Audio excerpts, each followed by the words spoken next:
is the government coming? We need gasoline. With gasoline, you're going to bring food and gasoline and clothes and gasoline to run generators. Bring us generators. Bring us something to get heat. We're going to die if we get killed with the weather. We're going to die. We're going to freeze.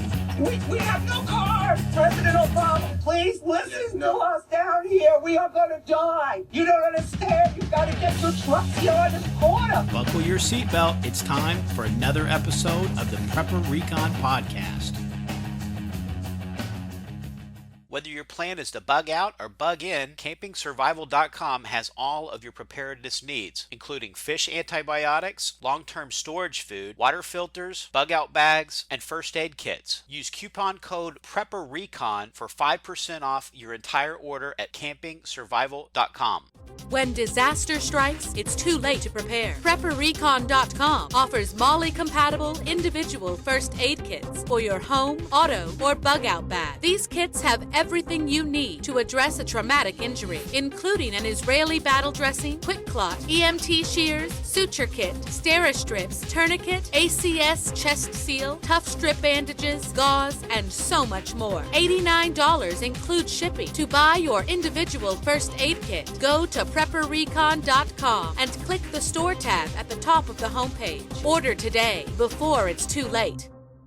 Today's guest is Starry Hilder. Starry documents her common sense approach to living off the grid on her YouTube channel. People really appreciate the information delivered in a no-nonsense fashion, and that's evidenced by the channel's exploding popularity. Starry, welcome to the show.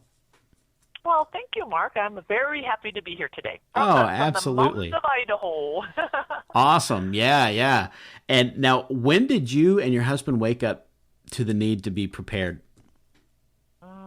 Well, that is kind of a loaded question. I'm going to give you the condensed version because my husband and I, many, many moons ago back in Wisconsin, had lived a very unconventional life and very criticized by our family and friends for our lifestyle. We had always done things differently. When we ran out of water, like our well dried up, we decided that we were going to haul water from the wayside. When our septic failed, we were decided we were going to dig our own drain field. We had a barrel stove inside our shop, which heated our building. And people said, "You can't do that. If it burns down, the insurance is going to cover the house." And we didn't even have insurance. That was, some of the things that we did unconventionally that society tells you shouldn't do. So probably 20, 25 years ago, we had already been thinking outside the box.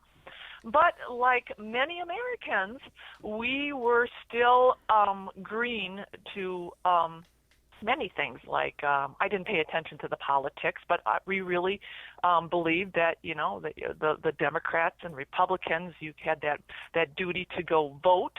And it was important as American to do that. We believed in investing your money, just like we're taught. Get a financial advisor, get an IRA, 401k, put your money in the stock market. So we fell into that trap, as many Americans do, following the sheep, following the herd. But our daily life was really unconventional. But I think when things really started changing for us, when you talk about waking up, I would say it was probably during the Bush administration, when we had all that 9/11 stuff going on, and then the Patriot Act, and then we actually got a computer, which gave us access to research, and we started reading. And boy, I tell you, the internet is just a great source because it really opens up the rabbit holes, and you can dig really, really deep. And the stuff that we were reading, it really was empowering and waking us up. And I mean, we would sit on the internet till the wee hours and read stuff about the Agenda 21 and the Bohemian Grove. And I mean, we really, really went down the rabbit hole. And we looked at each other and said, you know what? Number one, we're in the wrong region of the United States. Here we're trying to live the self-sustaining lifestyle, totally outside of the box, and we're being hindered by where we live. So that was kind of like the eye-opening event that told us I think it's time that we need to start looking someplace else and really breaking free from what is enslaving us.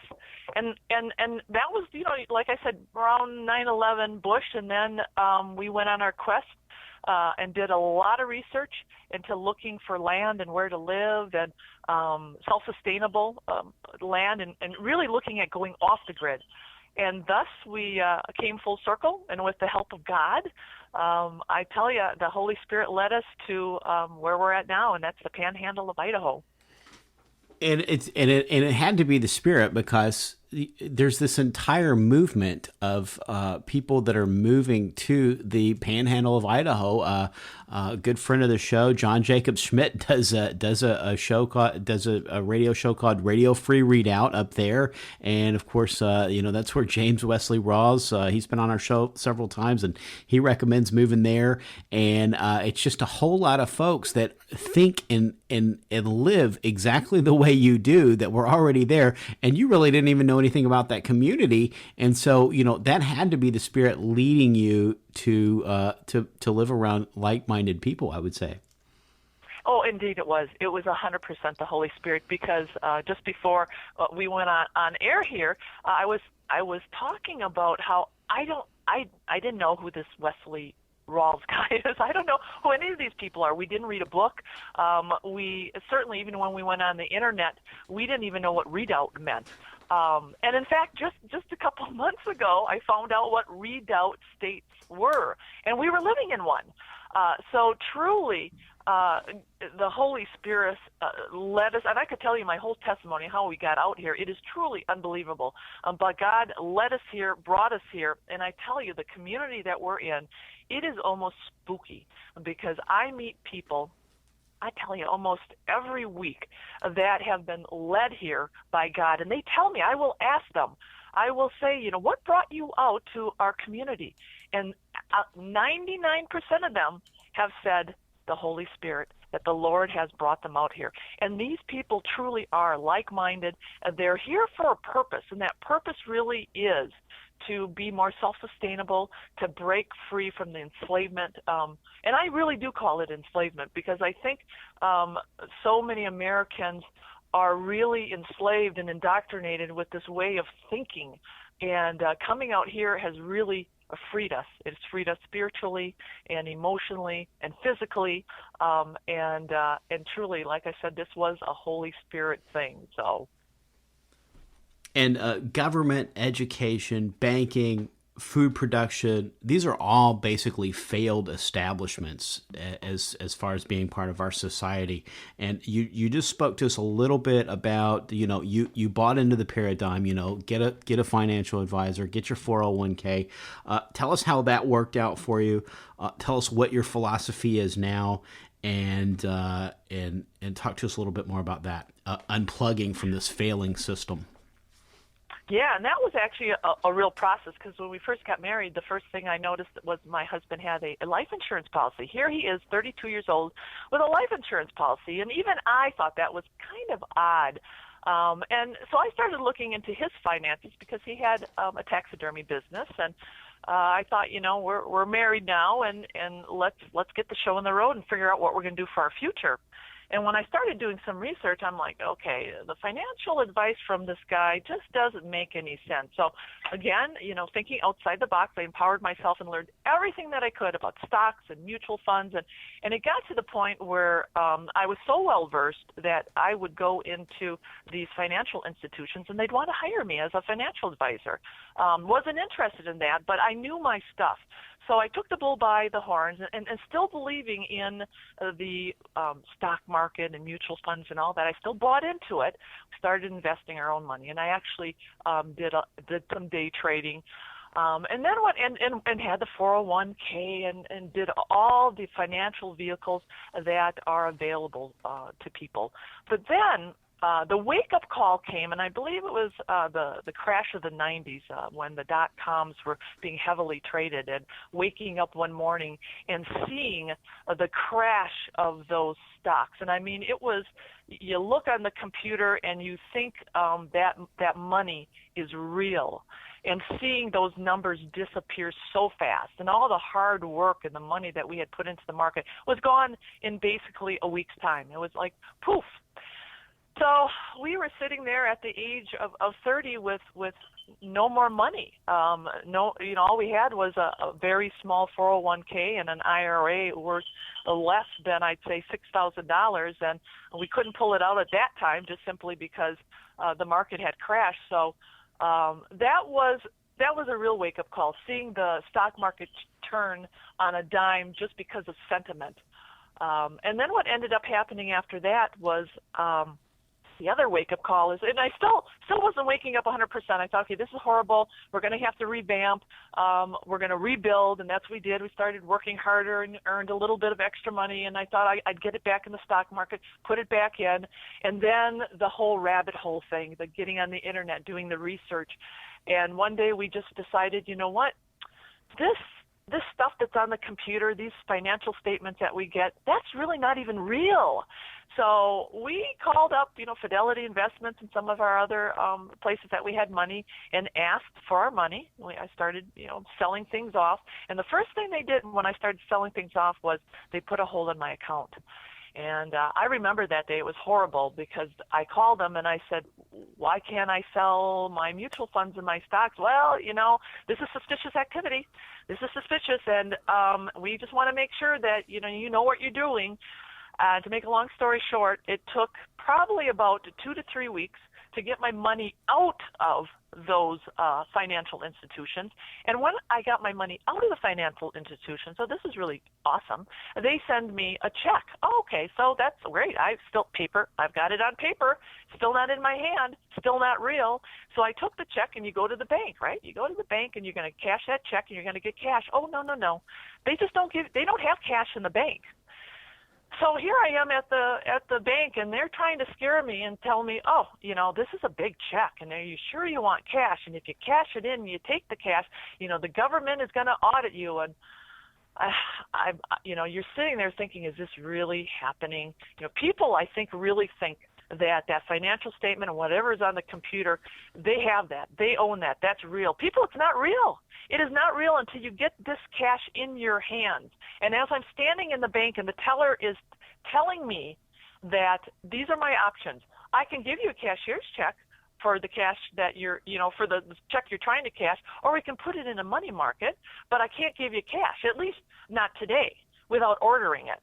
And so here we go. And what ended up happening is we ordered the money. It wasn't even a big amount. Think about anything over $10,000. You're not going to get it in cash that day because they're going to have to order that money. And then when they order it, it's a big ordeal about, you got to sign for it and they got to count it. And, it's unreal. So when all of that happened, we finally did get some cash in our hands. We realized the gig is up. This is a game. It's a fairy tale. And you don't own it until it's in your hand. And then our whole philosophy changed. And that's when we decided the best investment, people wake up, the best investment is yourselves. 401ks, IRAs, we cashed that in. We didn't have very much in there. But take the penalty. We took the small little penalty to get our own money back. Isn't that funny? They penalize you to ask for your money back. And we did get our money back, and everything that we got in cash then went into our self-sustainability, buying items to empower us, buying items to free us, to produce, to create. So that was the beginning of the end, but the beginning of everything. And your solar panels that are on your house, your pantry, which is very well stocked, your beautiful home up on the mountain, none of that fluctuates with the market. It's down again today, another 500 points as we're recording this. Of course, it probably won't air for another week. So, who knows how much volatility could happen between now and the time this actually goes on. But that doesn't fluctuate. And I'm always telling people to incrementally take out, $500, $1,000 and put that in a safe place, because if this all blows up, we're going to see the same things that the folks over in Greece saw, where they're standing in lines to get to an ATM that has nothing in it, and the banks are closed, and the money's just not there. And I think that people don't realize this. They think that they could go and well, I've got $30,000 in the bank, and I could go take it out tomorrow if I wanted to, and I can sell off my portfolio, my $150,000 portfolio, and have that cash in my hand within 2 or 3 days. And that is absolutely not reality at all.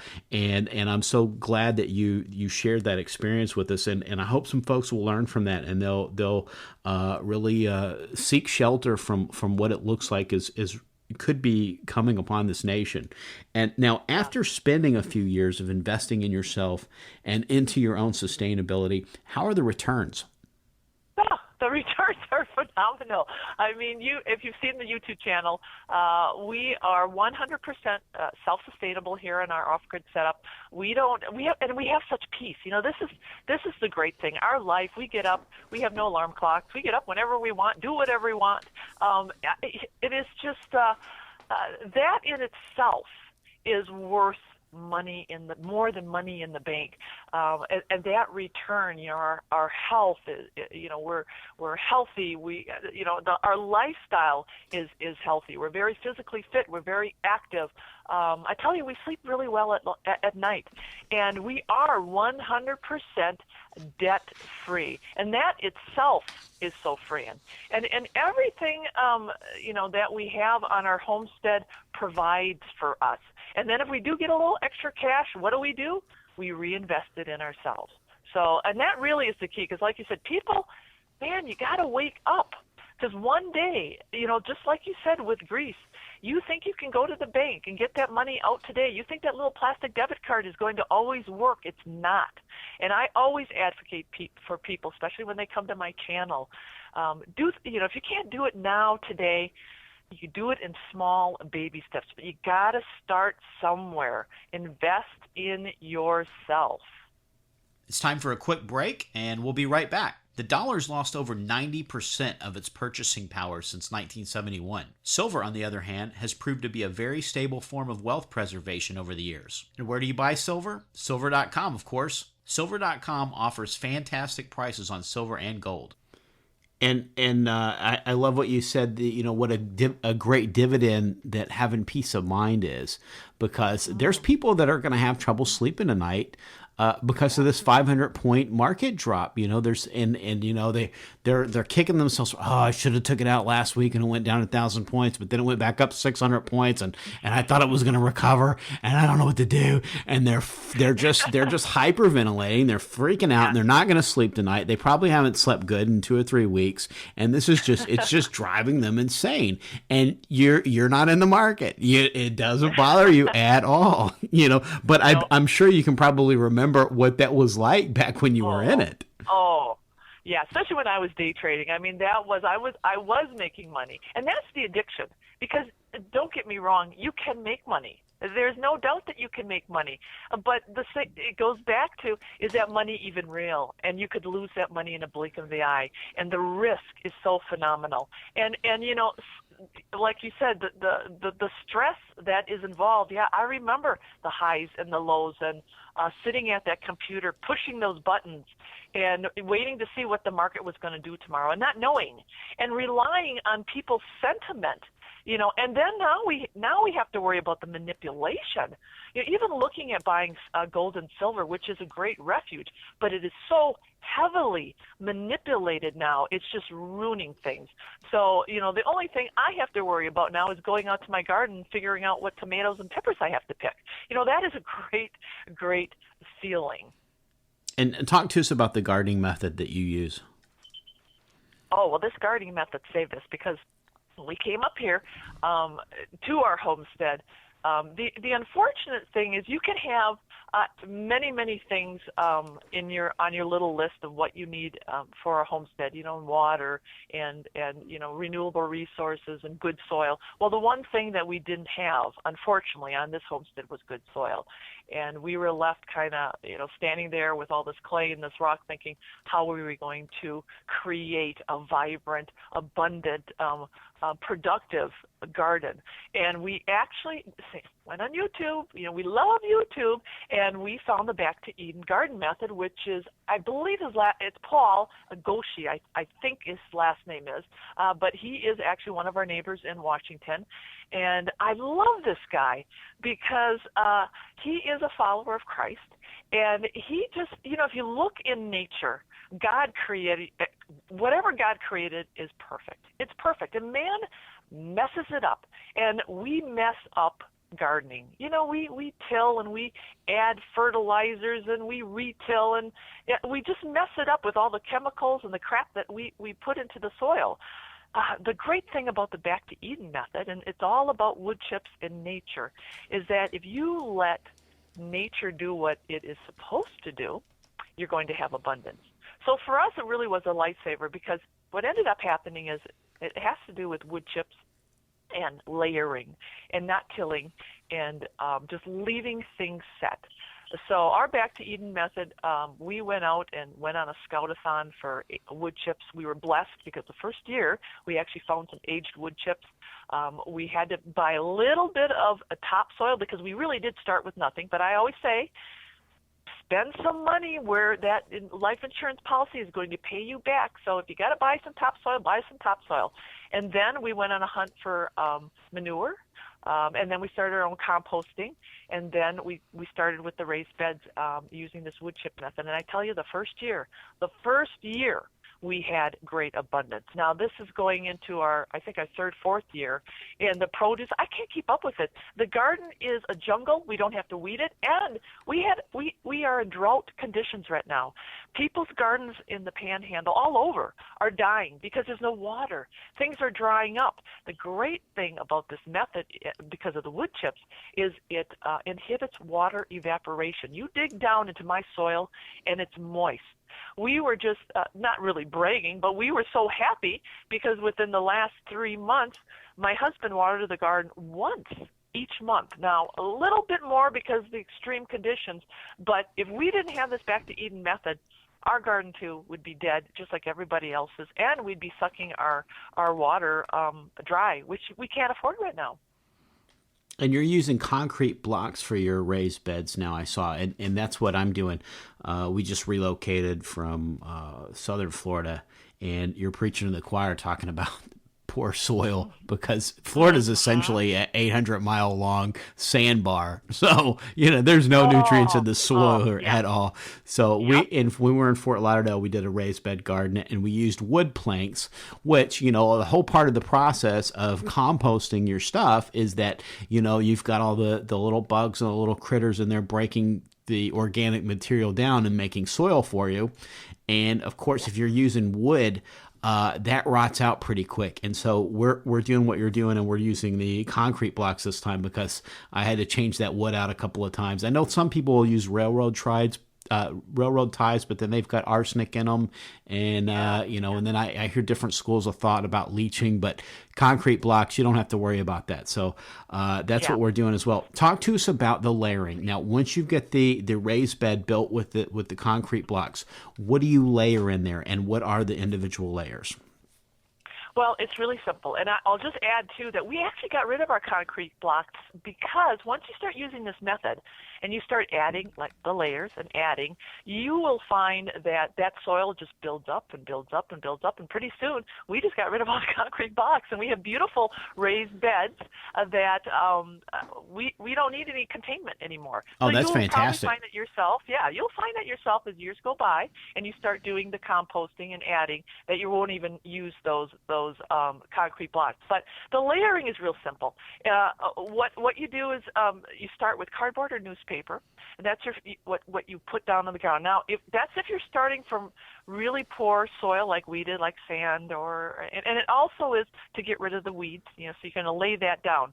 Now, sometimes you can forego the cardboard or the newspaper if you're starting with some pretty good soil underneath.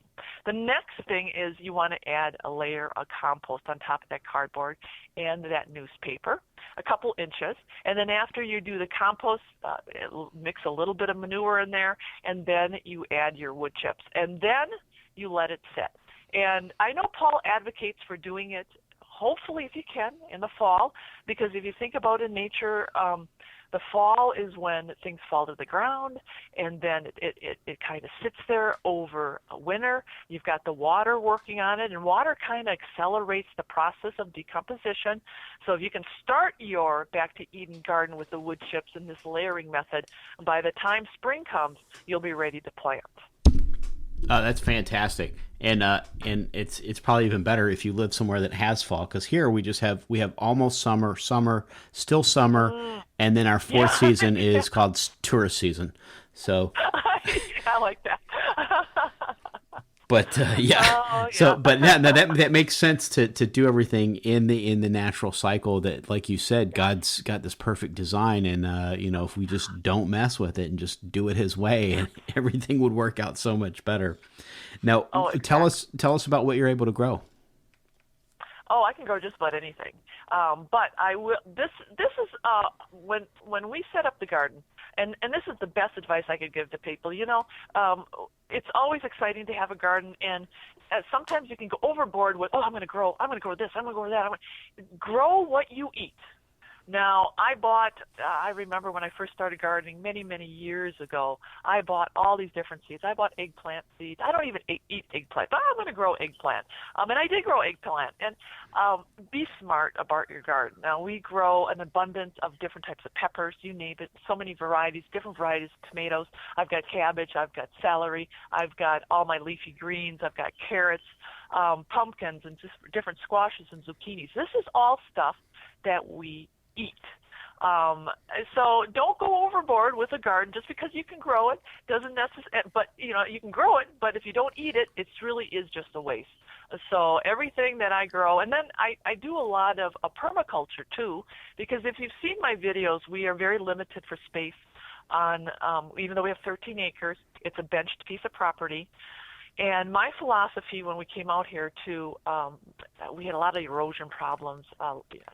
We've got the rock, we've got the clay, and I really wanted to create not just a beautiful garden, but a landscape that would be sustainable, that would draw in bees and butterflies and help with the erosion and add shade. And that really is kind of the permaculture philosophy. So if you look throughout my property, every single corner that I could get something growing, I did. So there was a method to my madness. So I've got different herbs throughout my property. I've got different medicinal plants that are growing. I've got different grasses, different flowers. We've got berries. We have different fruit trees. So that really is important too. I think people think that you just need that big garden, but if you can create a permaculture environment around your off-grid or homestead, property, that will pay you back in returns 100-fold. And for folks that have been on your YouTube channel, and for folks that haven't yet, I definitely encourage you to go check that out, because there's just a lot of great stuff, and it's just a beautiful channel. You've got a great pantry. Was allocating that much space to food storage, was that part of the initial plan? It was. And my husband actually was the designer of our house. And we knew right away that one of the most important things on a self-sustainable homestead was going to be having a pantry and food storage. So we did incorporate that into the design of the house. Now, our house is pretty small because it's just me and my husband. But the bigger room definitely goes to the pantry. And our design also really incorporated a self-sustainable idea, because being off the grid, being reliant on the solar and our batteries, we designed it so that not only we have a beautiful view, but the windows are placed so that we have light. Our lights. We use solar. Those window solar boxes that my husband knows what they are. They go in the roof. And they bring light in, so we incorporated that so that our rooms in the back had light, and we wouldn't be turning on the light on and off. And even the design of how we built the house, the back wall is actually built into the dirt. So where that pantry sits, it's all cement. and we were built on a slab also. So it's cool in the summertime. When it was 100 degrees out here, we would come inside our house, and as long as we kept the doors closed, we had a regular temperature of between 68 and 69 because of the design. And then the other part of the design is in the wintertime being able to heat the house. So it was really important, not just the pantry and storing our food, but the design of that house. It could sustain us through the winter, in the summer, and it would take all those things in consideration, the heating, the lighting, the cooling. So and I think it's overlooked when people go off grid and they want to be sustainable, the design of the house. And there's cool designs out there. We've seen hay bale houses and the tire houses and earthship houses. So many cool things out there. But for us, this really worked well, especially being in the mountains. And for folks that are just starting out with food storage, what do you think you might have done different if you would have known then what you know now when you started out with your food storage plan? Yeah, my food storage plan. I'm smarter than I look because I really always, I don't know how to explain it, but didn't read any books about food storage, didn't watch any YouTube videos. I just kind of always knew. And my mother and my grandmother always canned. They always stored food. We always had a full pantry. So I would say, most of my information just came from being passed down and common sense, really, and just how we used to live back in Wisconsin. So, but there's nothing that I would change and nothing that I would do differently. But for those starting a pantry, what I would say, and what I always advocate is when you're buying things, buy things that you eat. Don't start buying things just because they're on sale and storing those items. Like if you don't eat macaroni and cheese, don't buy the macaroni and cheese just because it's a dollar. Because food storage really is about having a pantry that is functional, that you can store food that you're going to eat long term. And we are real big advocates of rice and beans. That's what we eat. We love rice and we love beans. I've got red rice. I've got the black rice. I've got brown rice. But I eat it. And the same thing with my beans. We buy black beans, turtle beans, navy beans, pinto beans, and I can all my beans too. And the reason why I can a lot of my beans, not just keeping them in dry storage, but we eat them all the time. So I don't want to be firing up the however people cook their beans, crock pots or pressure canners. I do all my canning ahead of time. So I got a full pantry of stocked canned goods that I canned myself, and go to the garden. I get all my fresh vegetables out for the day, and I go to my kitchen and I throw a tortilla on my cast iron pan, and I go to the pantry and I get my black beans and my pinto beans and my salsa and a little bit of cheese, and there you go. You got a meal. So. And do you guys can the game that you kill? Oh, yeah. One of the reasons why we moved out here was my husband's a big game hunter, and I hunt too, so we both bow hunt and gun hunt. And he's a taxidermist. But one of the things that we looked at in an area to move was game. The abundance of game, the possibility to sustain on the game. So we bought meat chickens this year, which is great, and a lot of people do have farm animals. But if you think about farm animals, one day you might not be able to get the chickens at the co-op. They might not be able to UPS them, because if the stuff hits the fan, that might not be available. So we look at big game as a renewable resource. We're in a great area in the Panhandle here. There's big game all over the place, be it whitetail and elk and bear. There are mountain lions. There's fishing. There's birds. So a lot of renewable resources. And part of a sustainable homestead really is, this is what we think, is being able to have a renewable resource with the food that you put on your table.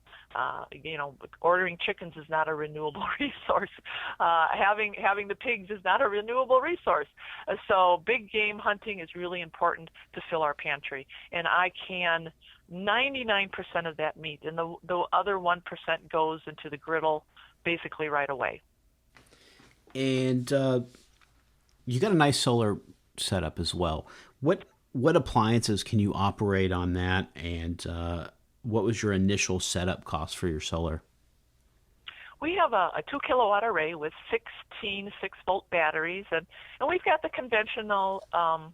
We have a Midnight Solar charge controller. We've got the Magnum inverter, and this is the thing with solar. You can have a huge array. You can have a small array.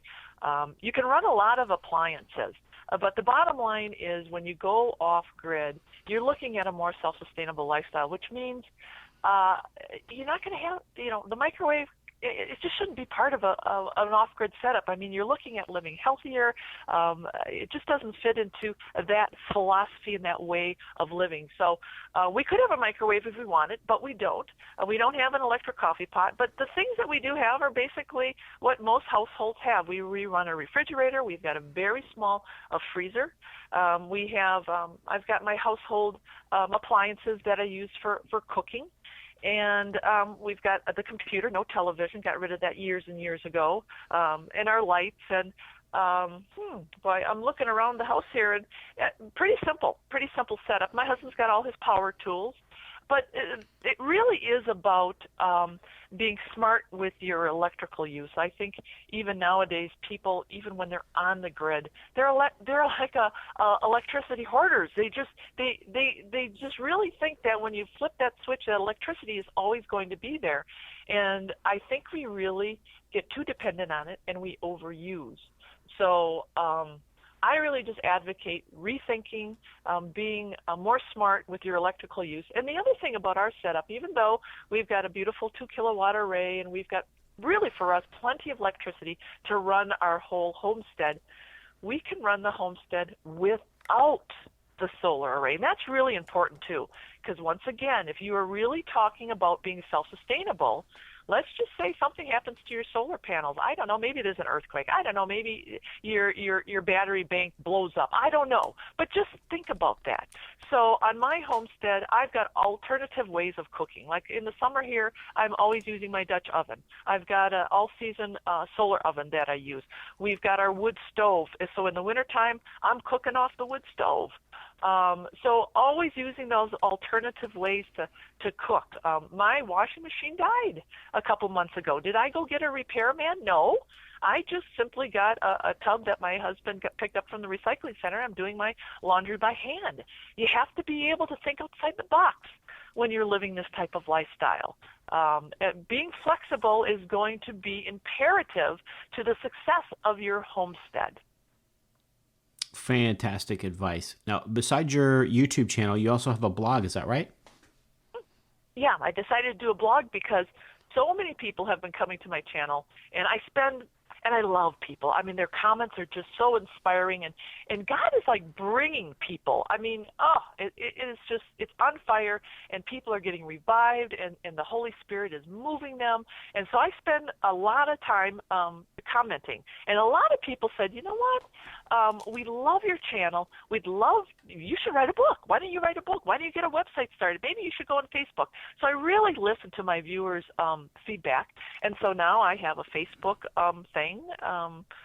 And then I also have the website with my blog. And the great thing about my blog and my website is I'm able to write articles and then give back more to people because my videos do a good job at explaining stuff, but it's more of an elaboration and more in depth some of the articles that I write, because people really are waking up to this type of lifestyle, and they are thirsty, really thirsty for information.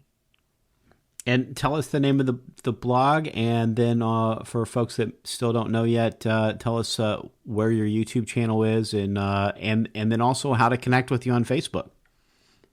Sure. My website blog is at www.offgridevolution.com. So just type that in. They can find my blog, and I've got lots of cool stuff on there. My YouTube channel is Starry Hilder, so just type that on in. And my Facebook is also right under Starry Hilder. And sorry, thank you so much for taking time out of your, I'm sure, busy day, keeping all that stuff going, to come and talk to us today. And thanks for being a great example in showing people a better way to unplug from a failing system and to live a better life. Yeah, well, God bless all you people out there, and thank you, Mark, for having me on. In the days of Noah, Book 3, Perdition. A global empire arises like a phoenix from the ashes of the world that was. The emerging order is unified by a new global currency and a single world religion, which are mandated by an imposed UN treaty. In the interest of unity and peace, a zero-tolerance policy for dissenters is enacted and strictly enforced. Hunted down like common criminals for daring to resist the state, Noah Parker's group will have to rely on faith and wits to endure the powers of darkness which are quickly consuming the earth. Buy your copy of The Days of Noah, Book 3, Perdition, by best-selling author Mark Goodwin in paperback, Kindle, or audio edition from Amazon.com today.